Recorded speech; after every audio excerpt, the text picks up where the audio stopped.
ক্ষমতায় গৃহবন্দী করা হয়েছে চঞ্চলকে। এমন খবরের সত্যতা জানতে প্রশ্ন করা হয় চঞ্চল চৌধুরীকে। উত্তরে চঞ্চল জানান, এমন কোনো ঘটনাই ঘটেনি আমার সঙ্গে, এই খবরের কোনো সত্যতা নেই। এমনকি গত কয়েক মাস যাবৎ কোনো সাংবাদিকদের সঙ্গে আমার কথা হয়নি। কিভাবে এ ধরনের সংবাদ প্রকাশ হলো তা আমার জানা নেই। মিথ্যা সংবাদ প্রচারের বিষয়ে চঞ্চল চৌধুরী জানান, এমন মিথ্যা খবরে তিনি বেশ বিব্রত। যে কোনো সংবাদ প্রকাশের সময় সবাইকে আরও দায়িত্বশীল হওয়ার আহ্বান জানান এই অভিনেতা।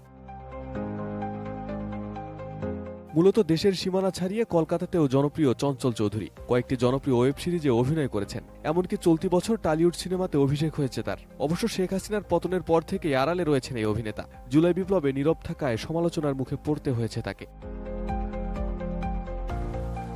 বাংলাদেশের রাজনৈতিক পট পরিবর্তনের পর থেকে দূরত্ব বেড়েছে ঢাকা দিল্লির। এরপর থেকেই বাংলাদেশ নিয়ে একের পর এক মিথ্যা খবরে ছয়লা ভারতীয় মিডিয়াগুলো। কখনো বাংলাদেশের সংখ্যালঘু হিন্দু নির্যাতন, কখনো ভারত সীমান্তে বাংলাদেশের ড্রোন মোতায়েন, কখনো বা পশ্চিমবঙ্গ দখলের পরিকল্পনা বাংলাদেশের। এমন সব বানোয়াট মিথ্যা খবর লাগামহীনভাবে প্রচার করে যাচ্ছে দেশটির সংবাদ মাধ্যমগুলো। আর এবার টার্গেট হলেন অভিনেতা চঞ্চল চৌধুরী।